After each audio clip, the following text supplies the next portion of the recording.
বিরোধী দল মুখে এক কথা বলছে, কিন্তু আবার বাস্তবে দেখা যাচ্ছে যে তারা নির্বাচন করলো, বয়কট করলো না, সেই প্রশ্ন তুলেছেন। আন্ডারস্ট্যান্ডিং কিনা সেই প্রশ্ন তুলেছেন। নাহিদ ইসলাম বলছেন যে সরকার প্রতারণা করেছে ফ্যাসিবাদ বিরোধী আন্দোলনের সঙ্গে। আসলে কি, আপনার কাছে জানতে চাই। ধন্যবাদ। প্রথম কথা হচ্ছে আমি একো করতেছি শান্ত ভাইয়ের সাথে ফকুল ভাইয়ের নির্বাচিত হওয়ার ব্যাপারে। অত্যন্ত সজ্জন মানুষ, খুবই ফ্রেন্ডলি, আমরা লম্বা আলোচনা করি। দেশের তর্ক বিতর্ক বিভিন্ন ইস্যু নিয়ে খুব খোলামেলা কথা বলেন আমাদের সাথে।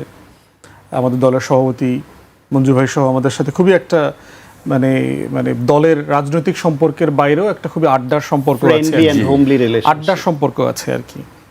তো সার্টেনলি ফকুল ভাইকে অভিনন্দন জানাচ্ছি। ভাই তো আর বলা যাবে না কদিন পরে, এখন পর্যন্ত শপথ হয়ে গেলে পরে মহামান্য হয়ে যাবেন আর কি।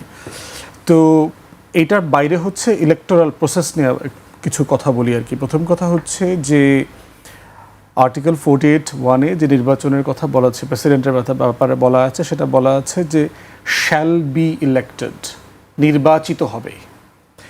এখন প্রশ্ন হচ্ছে যে যেই প্রসেসে রাষ্ট্রপতি নির্বাচনের আয়োজনটা হয়, এটাকে আসলে আপনি নির্বাচন বলতে পারবেন কিনা। মাননীয় চিফ হুইপ আমাদের মনি ভাই ওনার সরকারি দলের সহকর্মীদেরকে মনে করায় দিয়েছেন যে তারা 70 অনুচ্ছেদের কারণে দলের বাইরের প্রার্থীকে ভোট দিতে পারবেন না। কিন্তু 70 অনুচ্ছেদে কিন্তু এটা লেখা নাই। 70 অনুচ্ছেদ এইটা কিন্তু একটা নির্বাচন, এটা একটা নির্বাচন কমিশন একটা আয়োজন করছে। Parliament is not in session now. বাংলাদেশে বর্তমানে অ্যাজ অফ টুডে সংসদের কোনো অধিবেশন চলছে না, সংসদ বসছে না। ভোটটা হচ্ছে সংসদের একটা বিল্ডিংয়ে, সংসদের পার্লামেন্টের ভিতরে না, যেখানে সেশন বসে। এবং এইটার পুরো চার্জটা হচ্ছে আপনার নির্বাচন কমিশনের। নির্বাচন কমিশন চাইলে এটা মানিক মে এভিনিউতে করতে পারতো, পল্টন ময়দানেও করতে পারতো, ইটিভির যদি বড় হলরুম থাকতো সেখানেও করতে পারতো, সায়ন্ত ভাইয়ের যদি বড় চেম্বার থাকতো সেখানেও করতে পারতো, যেখানে 450-500 লোক একসাথে বসতে পারবে। তাহলে এটা একটা নির্বাচন কমিশন করছে। প্রেসিডেন্সিয়াল অ্যাক্ট আছে 1991, তার অধীনে একটা নির্বাচন হচ্ছে। অতএব it has nothing to do with article 70 of the constitution. So মাননীয় চিফ হুইপ যেটা আমাদেরকে মনে করিয়ে দিলেন যে দলীয় লাইনে ভোট দিতে হবে হুইপিংয়ের জায়গা থেকে, এটা আমি একটা সংবিধান বিরোধী পজিশন মনে করি। সংসদ সদস্যরা চাইলে প্রার্থীদের ভিতর থেকে যে কাউকে ভোট দিতে পারবেন। This is the spirit written in article 48 of the constitution. তারপরে কথা হচ্ছে যে জুলাই সনদের ব্যাপারে দেখেন প্রতারণা অথবা 6 মাসের বিএনপির আমলনামা নিয়ে আমরা অনেক কথা বলেছি, প্রেস ব্রিফিং করেছি। প্রতারণা শব্দে আমি যাব না, বাট বিএনপি তো অনেক বরখেলাফ করেছে, সার্টেনলি ওয়াদার বরখেলাফ করেছে। এবং প্রেসিডেন্ট নির্বাচন তো 5 বছর পরে পরে একবার হবে। আমরা যদি সব কিছু নর্মাল ধরে নেই, তাহলে 5 বছরের ভিতরে রাষ্ট্রপতির সংস্কার ব্যাপারে যে কথা সংবিধান জুলাই সনদে বলে দেওয়া আছে, এটা তো আপনি চাইলেও প্র্যাকটিস করতে পারছেন না।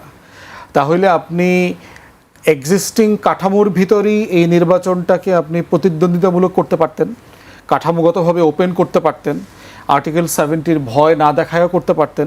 রেজাল্ট হয়তো বা খুব বেশি ডিফার করতো না, হয়তো ভোটের সংখ্যায় তারতম্য হতে পারতো, কিন্তু রেজাল্ট খুব বেশি ডিফার করতো না। তো সেই সব কিছু মিলায়ে আমার কাছে মনে হয়েছে যে এটা আসলে নির্বাচন বলাটা মুশকিল। কারণ আপনি যখন যাবেন, এটা হইলো ওই যে সিসিপি স্টাইলে নির্বাচন হয়েছে আর কি, চাইনিজ কমিউনিস্ট পার্টির স্টাইলে আর কি। তারাও কিন্তু নির্বাচন করে, তারাও কিন্তু প্রচুর ভোটাভুটি করে বিভিন্ন বিষয়ে আর কি। এবং সেটার ভোটের আউটকামটা আপনি জানবেন। যে ভোটের আউটকাম আপনি জানেন সেটা আসলে ভোট না, বাস্তবতাটা ওইখানে হয়েছে আর কি। তো তারপরও আমরা বোধ করি যে তাহলে এখন প্রশ্ন হচ্ছে যে এটা জেনে শুনেই তো 11 দলীয় ঐক্য প্রার্থী দিয়েছে, প্রার্থী দেওয়ার মানেটা কি? প্রার্থী না দিলে যেটা হতো, এই যে আজকে তর্কগুলো হচ্ছে না, আলাপগুলো হচ্ছে বিভিন্ন ফোরামে, এই আলাপটাও হতো না যে আসলে প্রেসিডেন্ট নির্বাচনটা কেন গুরুত্বপূর্ণ। বিএনপির কিন্তু প্রেসিডেন্ট ভাগ্য ভালো না, রাশি। বিএনপির কিন্তু কিছু কিছু রাশি আছে, যেমন আমরা বলি মাননীয় প্রধানমন্ত্রীর বন্ধু রাশি ভালো না, বিএনপির প্রেসিডেন্ট রাশি ভালো না। অতএব সেই জায়গাতে ক্রিটিক্যাল টাইমে বিএনপির দেখেন হিস্টোরিক প্রেসিডেন্ট সাত্তার সাহেব ঠেকাইতে পারে না কোনো কিছু, এরশাদ কু করে ক্ষমতা নিয়ে গেছে। বাট বিএনপির প্রার্থী যদি ইয়াজউদ্দিন সাহেবকে ধরেন, ক্যাওটিক সিচুয়েশন তৈরি করেছে, বিএনপি 111-এর ভিকটিম হয়েছে, বি চৌধুরী সাহেবের সাথে এমন অবস্থা তৈরি হয়েছে তাকে ক্ষমতা ছেড়ে দিতে হয়েছে। তাহলে আব্দুর রহমান বিশ্বাস ছাড়া খুব ক্রিটিক্যাল টাইমে বিএনপিকে কোনো প্রেসিডেন্ট কিন্তু সাহায্য করতে পারে নাই। তিনি একমাত্র ব্যক্তি যিনি কু ঠেকাইছেন, শেখ হাসিনার কু, জেনারেল নাসিম যখন টেক ওভার করতে চাইছেন, এছাড়া অন্য কেউই তাকে ঠেকাইতে পারে নাই। তো সেই জায়গাতে আমরা বোধ করছি যে পলিটিক্যাল অ্যাপয়েন্টমেন্টটা এটা একটা ভালো ডিসিশন। যিনি রাজনীতির পোর খাওয়া মানুষ, তিনি আশা করছি এই ধরনের ক্যাওয়াস এবং ক্রিটিক্যাল জায়গা দেখবেন। আমাদের প্রত্যাশা হচ্ছে সাংবিধানিকভাবে যিনি অভিভাবকত্বের দায়িত্ব নিচ্ছেন তিনি আসলেই অভিভাবক হয়ে উঠবেন দলীয় জায়গার উপরে উঠে। সমস্যা হচ্ছে উনি হয়তো এটা চাইবেনও, বিএনপি সরকার ওনাকে দেবেন কিনা।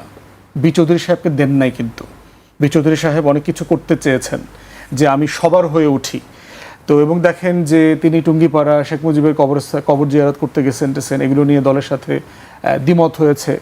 তো সেই জায়গাতে বর্তমান রাজনৈতিক পরিস্থিতিতে মাননীয় যিনি মহামান্য রাষ্ট্রপতি হচ্ছেন তিনি এই জায়গাটাতে যদি যেতে পারেন তাহলে দেশের জন্য এটা ভালো হবে, কারণ ওনার আসলে আর জীবনে পাওয়ার কিছু নাই। দ্বিতীয়ত হচ্ছে আগের রাষ্ট্রপতিরা যেগুলো করেছেন অনেক কিছু ক্ষমতা, যেমন প্রেসিডেন্সিয়াল অ্যামনেস্টির ব্যাপারে রাষ্ট্রপতির ক্ষমতার যে অপব্যবহার করা হয়েছে, হাসিনা রাষ্ট্রপতি আপনার 20-22 বার খুনের আসামিদেরকে মাফ করে দিয়েছে। তো এই ধরনের কাজগুলোকে কন্টেন করবার কথা জুলাই সনদে বলা আছে, আমরা একমত হয়েছি যে এটা একটা ফোরাম, একটা কাঠামোর মধ্যে নিয়ে আসা। প্রেসিডেন্ট যেন এই কাজগুলো করতে না পারেন, ইমার্জেন্সি ডিক্লেয়ার করা, তিনি যেহেতু আর্ম ফোর্সেসের কমান্ডার ইন চিফ, তার এই রেসপন্সিবিলিটিগুলো কীভাবে ডিসচার্জ করবেন ইন ন্যাশনাল ইন্টারেস্ট, সেগুলো নিয়ে তর্কটা হওয়া দরকার। এবং প্রার্থী না থাকলে যেটা হতো, এই আলাপটাই আজকে গণমাধ্যমে আসতো না, খুবই একজন প্রার্থী একজন হয়ে যাচ্ছে, খালি একটা নিউজ আইটেম হতো আর কি। তাই আমরা বোধ করি যে পক্ষে বিপক্ষের এই তর্কটা দেশের জন্য জরুরি, এবং 11 দলের প্রার্থী জিতবেন না, তারপরও এই তর্কটা জাতির সামনে আসাটার জন্যই আমরা বোধ করেছি যে একজন প্রার্থী থাকা উচিত। এবং এমন একজন প্রার্থী যিনি বিএনপি রাজনীতি করেছেন, শহীদ জিয়ার সাথে রাজনীতি করেছেন, মোটা দাগে যার ব্যাপারে জাতীয়তাবাদীরা অথবা টোটাল ব্লক খুব বেশি অবজেকশন দিতে পারবে বলে আমরা মনে করি নাই আর কি।